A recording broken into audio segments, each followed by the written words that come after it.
nouveau trampoline, pas vrai? Ouais, il est trop bien. Il saute tellement haut que je peux même apercevoir le jardin de ma voisine. Ouais, d'ailleurs, elle est mal entretenue. Oui, mais il me semble qu'elle est âgée. Donc elle peut pas vraiment l'entretenir. On pourrait peut-être l'aider.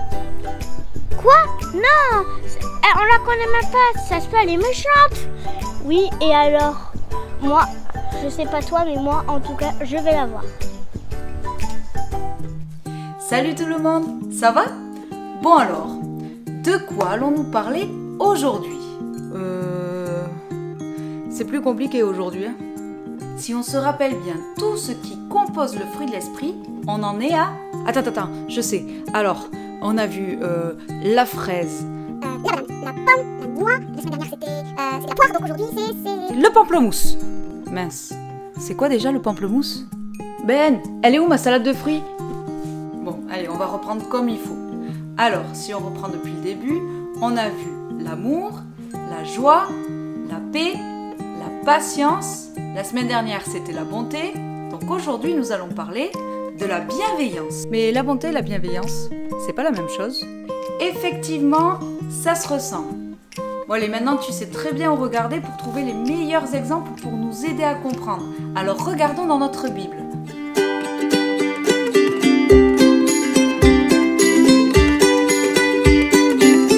Allez, allons ensemble dans le livre de Luc au chapitre 10 du verset 25 au verset 37.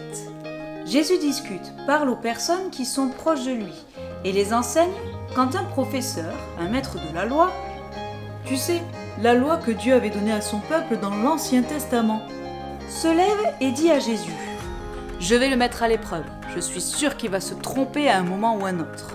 Maître, que dois-je faire pour hériter de la vie éternelle? Qu'est-il écrit dans la loi?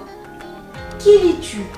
Tu aimeras le Seigneur ton Dieu de tout ton cœur, de toute ton âme, de toute ta force et de toute ta pensée, et ton prochain comme toi-même. » Tu as bien répondu. Attends, c'est facile. Je suis un maître de la loi. Je la connais trop bien. Fais cela et tu vivras. Attends, j'ai encore des questions, moi. Oui, mais mon prochain, c'est qui? Et Jésus lui répondit grâce à une parabole. Et les paraboles, c'était des histoires que Jésus utilisait pour imager ce qu'il voulait dire.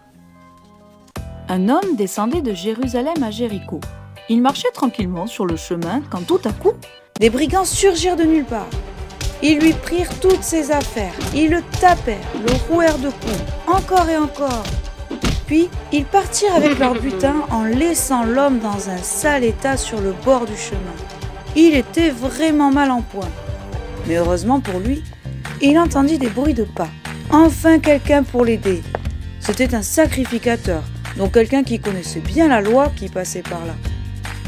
Mais le sacrificateur vit l'homme blessé et au lieu de l'aider, s'écarta et continua sa route. Mais l'homme reprit vite espoir car à nouveau, il entendit des bruits de pas. Quelqu'un s'approchait à nouveau. Cette fois-ci, c'était un lévite. Lui aussi connaissait bien la loi, donc il aiderait forcément. Eh bien non. Comme le sacrificateur, le lévite vit l'homme à terre et passa son chemin. L'homme a perdu tout espoir. Il est si mal en point. Il souffre tellement. Mais à nouveau, il entendit des pas. Oh, il ne viendra pas non plus, pensa-t-il.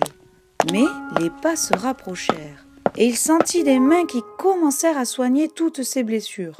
Mais l'homme qui le soignait, c'était un Samaritain. Mais les Juifs et les Samaritains ne se parlaient pas.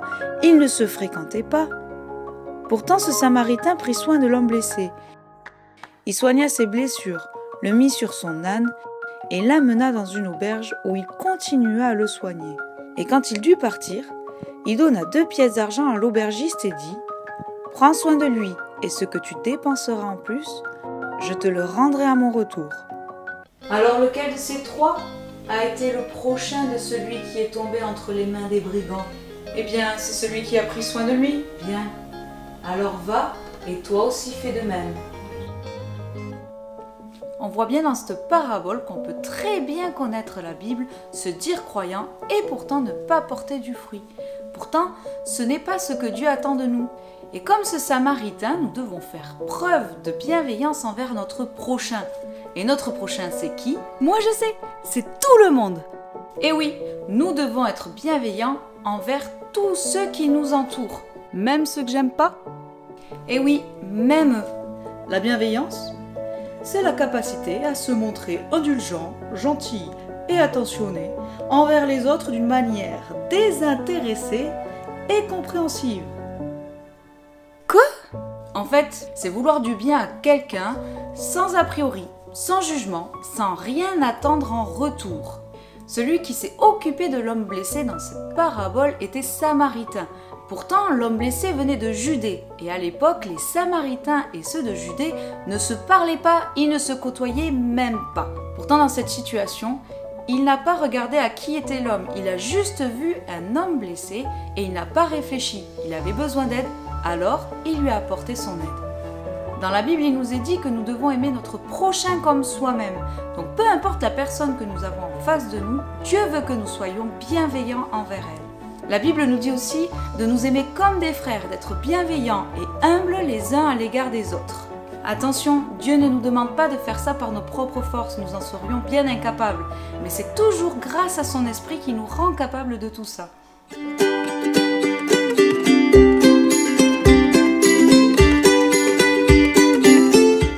Est-ce que tu connais cet animal? Oui, c'est bien un crocodile. Mais est-ce que tu irais te mettre dans sa gueule?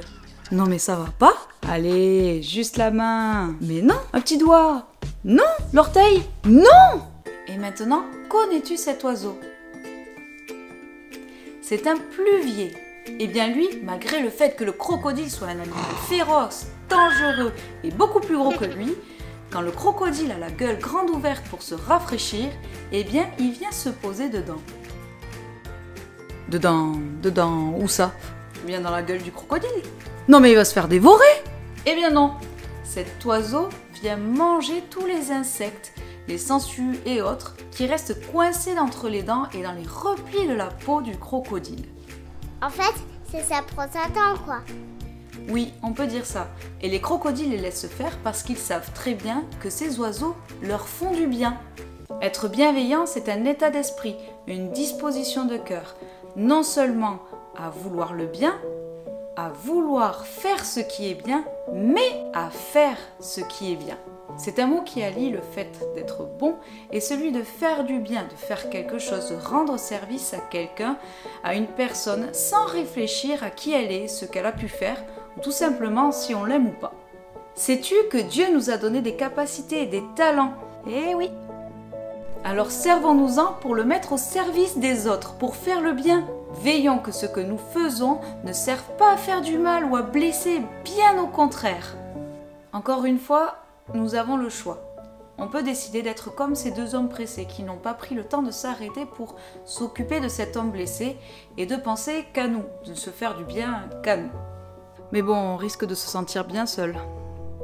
Ou alors on peut décider d'être comme ce Samaritain qui, malgré le fait que l'homme blessé soit de Judée, a fait preuve de bienveillance envers lui et s'est arrêté pour s'occuper de lui. Alors écoutons les conseils que Dieu nous donne et prenons le temps d'être bienveillants envers les autres.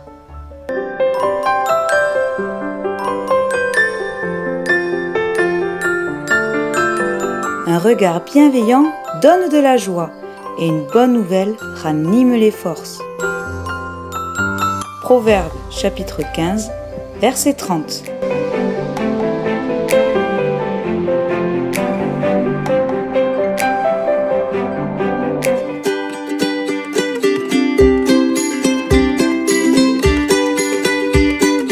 Cette semaine, je nous mets au défi de réfléchir à des actions grâce auxquelles nous pourrions montrer notre bienveillance à notre entourage. Et ça, même quand les frères, les sœurs et même les parents nous embêtent. N'oublions pas de prier chaque jour pour que comme Dieu nous montre sa bienveillance pour nous tous les jours, nous puissions nous aussi être capables de la montrer envers tous ceux que nous croisons dans notre vie. Et n'oublions pas non plus de le remercier pour tout ce qu'il fait pour nous chaque jour.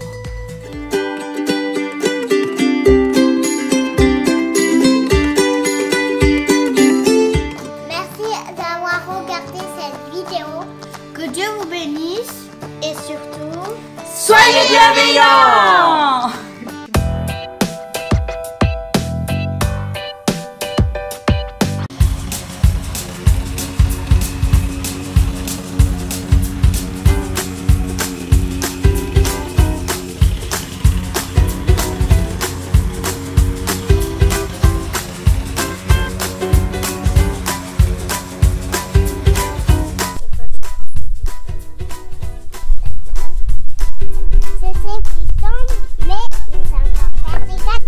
Oh, ouais, c'est trop